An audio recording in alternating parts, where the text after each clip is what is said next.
On this training video, we're going to talk about injuries, limitations, injury prevention, how to work around injuries if you do get dinged up a little bit. So, roll it.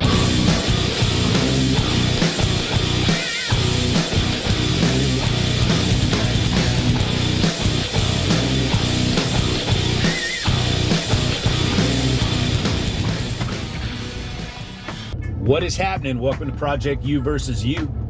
Today we're going to talk about injuries and limitations. So I don't care what kind of training you do, at some point you're going to get hurt. If it's CrossFit, powerlifting, weightlifting, Zumba, you're just walking down the street, somehow, some way you're going to get dinged up or injured. Coming up with a good strategy for working around those injuries, working around those limitations, is key to staying on track, staying the course towards your goal, staying on the path. I'm going to use myself as an example. Right now I'm working through the end of a gout flare-up. This knee of mine has been bugging me for about 2-3 weeks now. Haven't been able to squat or do a lot of the things I love. So this week I was actually able to do power cleans, which for me is huge because one of my absolute favorite movements. If I could do power cleans every day, I would. It's just, they're fun. You know, it's one part deadlift, one part jumping, explosive, angry movements. So that's awesome. So being able to add those back into the mix is huge for me. It makes training a lot more fun. But what did I do during that period where I couldn't do the movements that were fun and I had to do other things?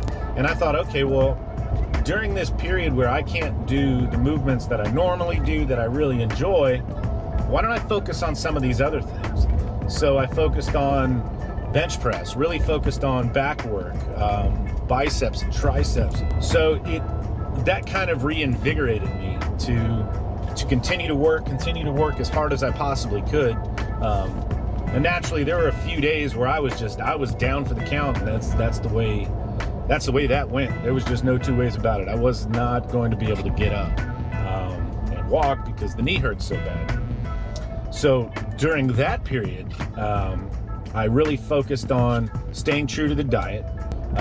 Once I was able to kind of walk again, get back into training the upper body and doing everything we possibly could to get rolling. So when we talk about working around injuries or limitations, you know, it's really focusing on what you can do, because no matter what, there's always something you can do. I get dinged up and can't do something, I will sit down and come up with a list of what I can do. And you'd be amazed how quickly that list grows and how much there is that you can do to keep moving towards your goal and still be a little bit better every day.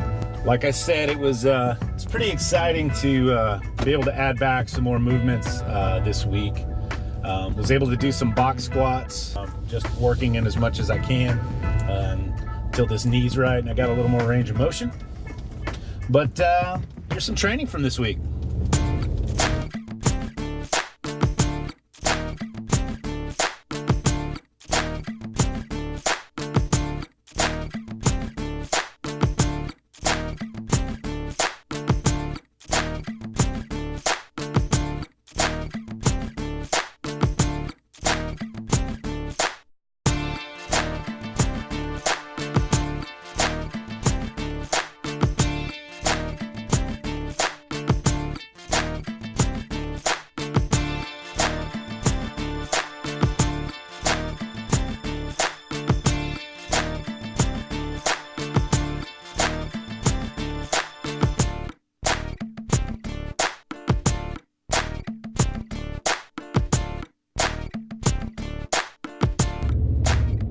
All right, so we've talked about training around injuries. We've talked about how to develop a strategy when you have become injured, but what's the best way to work around an injury? It's not to get injured in the first place. Injury prevention. To me, especially as I've gotten older and parts are starting to go out of warranty, what I found is that recovery, really paying attention to post-workout recovery or taking appropriate rest days are extremely important in injury prevention. So foam rolling, stretching, properly warming up is another one. Again, as I've gotten older, it takes longer to warm up. One of the biggest things I focus on in warm-up is making sure that the areas of the body that I'm really working on have adequate blood flow going into it. So if I'm gonna bench press, I'm really gonna get my shoulders ready to go, get some blood going into the triceps, into the chest, really get those areas moving. Almost every time there's gonna be some kind of a good morning. Kettlebell swings are fantastic. Light kettlebell swings, post-workout recovery, and taking appropriate rest days are really important. One of the best quotes I ever heard was a CrossFit Masters athlete, and I can't remember his name right now, said, "You need to listen to your body when it whispers before it screams." And I have taken that to heart, because I've had a couple of naggy injuries, dealt with a nasty bout of quad tendonitis that took in the neighborhood of 3 or 4 months to heal. During that time, I couldn't really squat, couldn't run, couldn't jump, so many of these things. And the more looking into it that I did, it was really because of tension in my quads. So I would squat, I'd do all this stuff, and high five everybody and run out the door. Wouldn't foam roll, wasn't stretching enough. And from that point, I really took it to heart to focus on that post-workout recovery, or on rest days, doing some active recovery.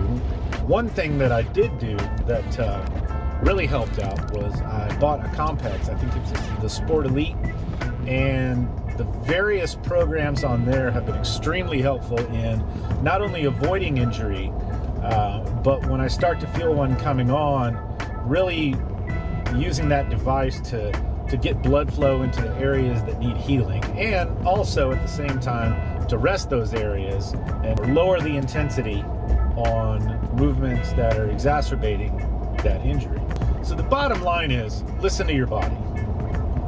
If you think you need to stretch a little more after a workout, do it. Especially as you get older. I'm in my mid-40s now, and I really have to pay attention to those things because everything takes a little bit longer to heal. So I hope some of this stuff has been helpful. I know that injuries are one of the most annoying parts of doing anything physically active. So hopefully I've given you some good advice, some strategy, or maybe just some different perspective on the way you would normally look at things regarding injury and injury prevention to help you become a little bit better every day. As always, I'm, not preaching to anybody about this stuff. It is simply what I'm doing to try and be a little bit better every day. And hopefully it helps you a little bit. So if you like what we're doing, you like what we're saying, hit that like button, hit the subscribe button, comment, hit us up on Instagram, Facebook, or Twitter. Let us know what you think. So thanks for watching the video. Got some more coming up pretty soon, and we'll catch you down the road.